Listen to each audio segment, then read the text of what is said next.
Jo vaig començar a fer música de petita, però en realitat no era una cosa com molt central a la meva vida. Vull dir, vaig estudiar clarinet 11 anys i vaig cantar en una coral. Crec que era molt més central dins de la meva vida durant tota aquesta època que vaig estar fent música, potser la part de militància més aviat, no? Que no pas la música, i va haver un moment en què se'n van juntar les dues coses, que és quan la Mayo i jo, que és la meva germana bessona, vam fer un grup de música que es deia Aquelarre.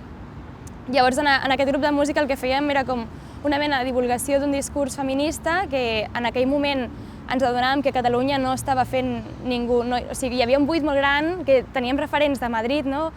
O d'altres parts d'Espanya, de grups d'Espanya, com per exemple La Otra o Espaldas al Patriarcado, però aquí no s'estava fent.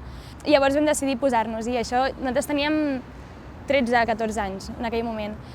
Arriba un moment en què amb el meu germà també, amb el Pau, que és amb qui formem part de Ginestar, també vam sentir aquesta necessitat d'explicar coses, de fer música. El Pau va començar a composar i vam decidir fer el grup de música, que ara és Ginestar, i començar una carrera molt des de zero. O sigui, crec que intentem fugir molt de l'individualisme. Dins de la indústria musical sovint passa que tothom treballa només per les seves coses, no comparteix eines, recursos, no comparteix...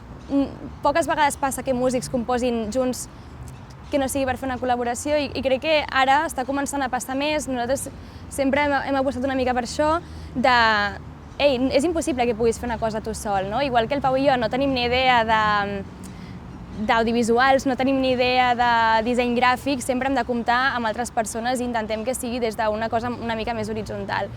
I no sé, crec que també a nivell de discurs, no? Moltes vegades sempre pensem que són les coses que dius, també són les coses que no dius, i és la manera en com et posiciones, no? Et pots posicionar o pots fer veure aquests valors amb com expliques les històries, a quins festivals vas a tocar i a quins decideixes que potser millor que no, perquè no vols que hi hagi potser, jo què sé, un logo gegant d'una empresa que de cop participa en un genocidi, no? O de quina manera et relaciones amb el món des d'aquesta responsabilitat de fer música. Per mi no és un risc que persones feixistes no m'escoltin, no? O sigui, perquè jo no vull arribar aquí.